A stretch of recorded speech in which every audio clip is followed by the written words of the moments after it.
আমাদের বিজয়ের দিনে কোথায় আমরা নিজেদের জাতীয় সঙ্গীত বাজিয়ে আমাদের বাংলাদেশের প্রশংসা করব, সেখানে এলাকায় জাতীয় সঙ্গীতের বদলে ভারতের জাতীয় সঙ্গীত বাজছে, জয় হিন্দ বাজছে জয় বাংলার পরিবর্তে। আসসালামু আলাইকুম রহমতুল্লাহ, বিসমিল্লাহির রহমানির রহিম। পাশের দেশ ভারতের বিজয় দিবস ছিল 16ই ডিসেম্বর, এবং সেই তাদের বিজয় দিবসেই তারা আমাদের সীমান্তে একজনের লাশ উপহার দিয়েছেন। এই জন্য তাদেরকে অসংখ্য ধন্যবাদ। আমার ভারতের বিজয় দিবস শুনে আবার অনেকের চেতনা দাঁড়ায় যেতে পারে, কারণ আপনাদের তো চেতনা যত আছে সব কিছুই ভারতের এই জায়গায় এসে ফ্রিজ হয়ে যায়। যত দেশপ্রেম আছে এই ভারতের এই জায়গায় এসে ওইটা ইনঅ্যাক্টিভ থাকে, আর কাজ করে না। বিজয় দিবসের দিনে তারা আমাদের সীমান্তে আমাদের মানুষকে হত্যা করে তারপর খুন করে। কোনো পত্রিকা, টেলিভিশন, আওয়ামী লীগের এত বিরাট বিরাট দেশপ্রেমিক কেউ কোনো কথা বলেছে? কেউ কথা বলে নাই। কারণ এগুলি আসলে দেশপ্রেম না। তারাও জানে তারা যে কত বড় চোর বাটপার, তাদের আগে যাদেরকে আদর্শ মনে করে সেগুলি হিসাব করেন না। তো সেটা নিয়ে আজকে কথা বলতে চাই না। যে বিষয়টা নিয়ে কথা বলতে এসেছি সেটা হচ্ছে, আপনারা নিশ্চয়ই দেখছেন যে আমাদের দেশের কিছু মানুষ শেখ মুজিবের ভাস্কর্যে হালাল করার জন্য একবারে উঠে পড়ে তারপর লেগেছে। আমাদের আলেম সমাজও আছে, তারা হচ্ছে গিয়ে আপনার ভাস্কর্য আর মূর্তি এই দুইটা একই, এইটা বোঝানোর জন্য কোরআন হাদিসের রেফারেন্স খুঁজা বের করে তারপরে নানানভাবে বোঝানোর চেষ্টা করতেছে। আরে ভাই, আপনি এটা বোঝায় তো লাভ নাই, কারণ ও তো ধর্ম মানে না। আপনি ওরে ভাস্কর্য আর মূর্তি এটা বোঝায় তো লাভ নাই। ও এখন একটা ধর্মই মানে, সেটা হচ্ছে চুরি ধর্ম। ধান দিবেন ধান চুরি করবে, চাল দিবেন চাল চুরি করবে, কম্বল দিবেন কম্বল চুরি করবে। এই চুরি ছাড়া ওরা আর কোনো ধর্ম এখন মানে না। যেই কারণে আপনি যতই এখন ভাস্কর্য আর মূর্তি একই জিনিস এটা বোঝানোর চেষ্টা করেন, লাভ নাই। আপনি বলেন না যে ভাস্কর্য আর মূর্তি দুইটা আলাদাই জিনিস, কিন্তু ভাস্কর্য এইটাও কোরআনে আমাদের ইসলামে নিষিদ্ধ, মূর্তিও নিষিদ্ধ। তো ভাস্কর্য আর মূর্তি এক জিনিস, এটা প্রমাণ করার দরকার নেই। আর আরেকটা শ্রেণী আছে যারা কিনা জীবন যৌবন সব দেয়া দিচ্ছে শেখ মুজিবের এই ভাস্কর্য সারা বাংলাদেশে পোতার জন্য। এক দিনের মধ্যে তাদের এই আন্দোলন থেমে যাবে। কিভাবে জানেন? এদেরকে খালি বলেন যে হ্যাঁ ঠিক আছে, শেখ মুজিবের ভাস্কর্য হালাল। মিশরে যদি নাকি ফেরাউনের লাশ এতদিন থাকতে পারে, তো শেখ মুজিবের লাশটারে উঠাই দেন না। যদি খালি বলেন যে সবাই সবার বাড়ির সামনে শেখ মুজিবের একটা করে ভাস্কর্য বানান, কিন্তু ওই ভাস্কর্য বানানোর যে খরচ আসবে সেই খরচের টাকা আপনার দিতে হবে, এইটা খালি বলেন, দেখবেন সব চুপ হয়ে গেছে। তারা কেন পারাপারি করে? কারণ তারা জানে যে তার এলাকায় একটা ভাস্কর্যের যদি সংসদ থেকে যদি নাকি আইন বিলটা পাশ করাইতে পারে, তাহলে সেটা থেকে মোটামুটি 80 ভাগ টাকা তার পকেটে যাবে। এই কারণে ওই এলাকার মেম্বার, চেয়ারম্যান, ওই এলাকার এমপি যারা আছে তারা উঠে পড়ে লেগেছে যে এগুলো যেইভাবেই হোক সারা বাংলাদেশে ছড়ায় ছিটিয়ে দিতে হবে। তাদের বলেন যে নিজের পকেটের টাকা দিয়ে করতে হবে না, কেউ করবে না, একজনও করবে না। এরকম কিছু মানুষকে আপনাদের সামনে আজকে পরিচয় করাতে চাই। এই মানুষগুলো সম্পর্কে আপনাদের জানা খুব জরুরি, কারণ আমরা বাঙালি এমন একটা জাতি যে আমরা খুব দ্রুত মানুষের অপকর্ম ভুলে যাই। আমি ইলিয়াস আপনার সামনে কথা বলছি, আমার সম্পর্কেও জানেন, আমার সম্পর্কে খুব স্পষ্টভাবে ধারণা নিয়ে তারপরে আপনার আমাকে বিশ্বাস করা উচিত।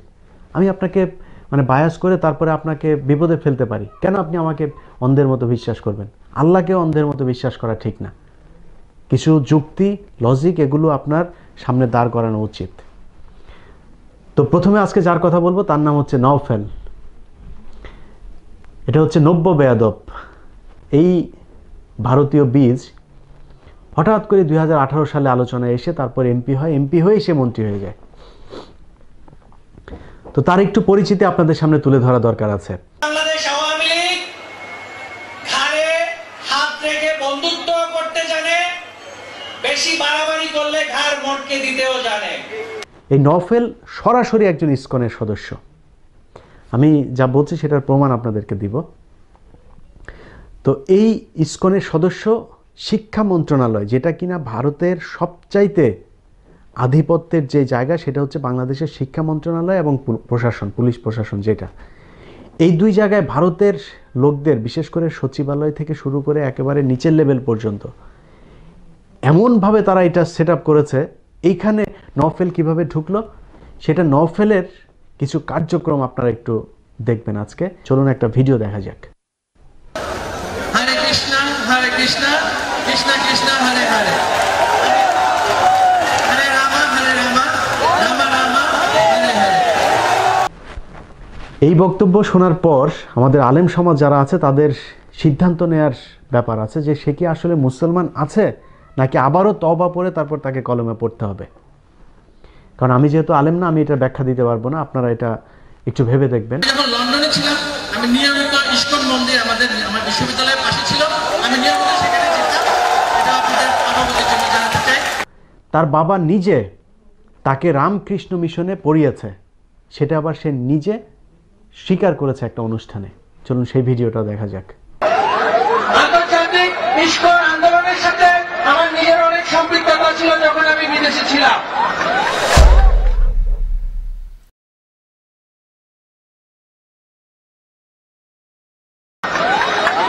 আমার বাবা এমএ মহিউদ্দিন চৌধুরী আমাকে রামকৃষ্ণ মিশনে পড়ানোর জন্য ভারতে পাঠিয়েছিলেন। আমি সেখানে 1 বছর পড়াশোনা করেছি।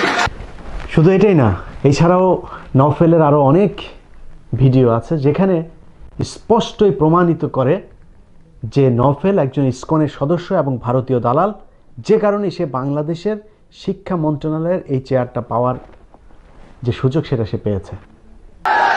জয় জগন্নাথের জয়, জয় জগন্নাথের জয়। নওফেলের পর এবার যার কাছে আসবো সে হচ্ছে তুরিন, ব্যারিস্টার তুরিন আফরোজ।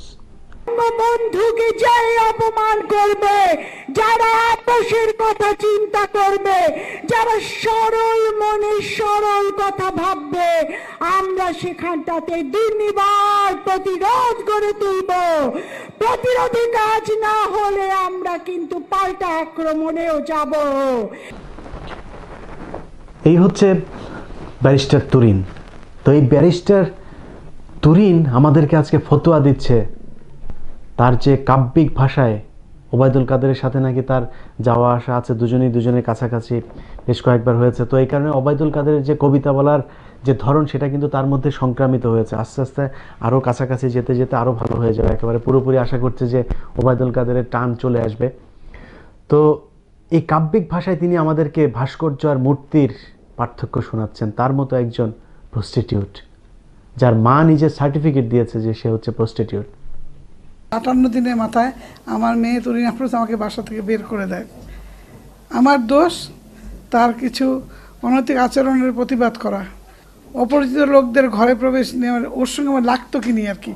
অপরিচিত লোকদের ঘরে রাতে বিরাতে ঘরে প্রবেশ নিয়ে আমার গার্ড ও ভাড়াটিয়ারা আমাকে অভিযোগ করলে, এসব নিষেধ করলে ডিজিএফআই, আর্মি, পুলিশ, র্যাবের ঊর্ধ্বতন কর্মকর্তাদের ভয় দেখাতো ও মুহূর্তে ওদের ফোন করতো আর বলতো ওরা সবাই ওর বন্ধু। এবার দ্বিতীয় যার কথা বলতে চাই সে হচ্ছে আমাদের ব্যারিস্টার সুমন। আমার মনে হইতেছে যারা মূর্তি এবং ভাস্কর্যের বিতর্ক যারা শুরু করছে এরা হচ্ছে গিয়ে রাজাকার, আলবদর, আলসাম যুদ্ধাপরাধীদের এরা আত্মা ভর করছে এদের উপরে। আপনাদেরকে দীর্ঘদিন ধরে বলছি আমি যে এটা একটা দালাল। সে আওয়ামী লীগের নমিনেশন পাওয়ার জন্য এবং মানুষের সিম্পেথি তৈরি করার জন্য, ন্যাশনাল লিডার হবার জন্য সে ন্যাশনালি নানান ধরনের গরু দান করছেন, তারপরে মাদ্রাসায় গিয়ে বাচ্চাদেরকে মশারি দান করছেন, ফুটবল নিয়ে এক বিরাট মানে বাংলাদেশে একটা বিপ্লব ঘটিয়ে দিয়েছেন এই ব্যারিস্টার সুমন। তো এগুলোর উদ্দেশ্যটা কি সেটা নিয়ে আপনাদেরকে আগে আমি একটু বলেছিলাম। আপনারা অনেকেই আমার কথা শুনেছেন, অনেকেই শুনতে চান নাই। তার গরু টরু 13 গরু 14 গরু দান করা দেখে পাগল হয়ে গিয়েছিলেন। সেই ঘটনাটা কিন্তু আজকে ঘটলো। করোনাকালীন সময়ে দেখবেন এমনিতে তো ওয়াজ হয় না, এরা এই টাকা ফান্ড এরা কোথা থেকে পাইতেছে। আমি সরকারের কাছে দাবি জানাবো, আপনারা একটু যাচাই করে দেখেন যারা ভাঙছে তাদেরকে রাষ্ট্রদ্রোহ মামলায় আনা যায় কিনা। এই লোকটা সম্পর্কে খুব বেশি সাবধান থাকতে হবে আপনাদের। এর একটা চরম আকারে ইউনিক ক্যারেক্টার আছে, মানুষকে তেলবাজি করে তারপর একটা ধোঁয়াশার মধ্যে রাখা, এটা সে খুব ভালো পারে। তো এইসব অনেক মানুষই আছে যাদের বিরুদ্ধে কথা বলি, আমার কিন্তু ব্যক্তিগতভাবে এদের সাথে কোনো সম্পর্ক নাই, কোনো শত্রুতাও নাই, ব্যারিস্টার সুমনকে আমি জীবনে দেখিও নাই। এরা মানুষকে এমন একটা পাজেলের মধ্যে রাখে যে আপনি বুঝতে পারবেন না যে আপনার সাথে প্রতারণা করা হচ্ছে। বাংলাদেশে আপনার কি মনে হয় খালি ব্যারিস্টার সুমন আর ফেরদৌস খন্দকার এই দুইজনই দান করে, আর কেউ দান করে না? আমরা মানুষকে আমাদের জীবনের সব মিলায় যদি হয় 2-4-5 লাখ টাকা আমরা মানুষকে দান করি নাই? আল্লাহ মাফ করুক, জীবনে যেন কোনোদিন ক্যামেরার সামনে না নিয়ে আসায়।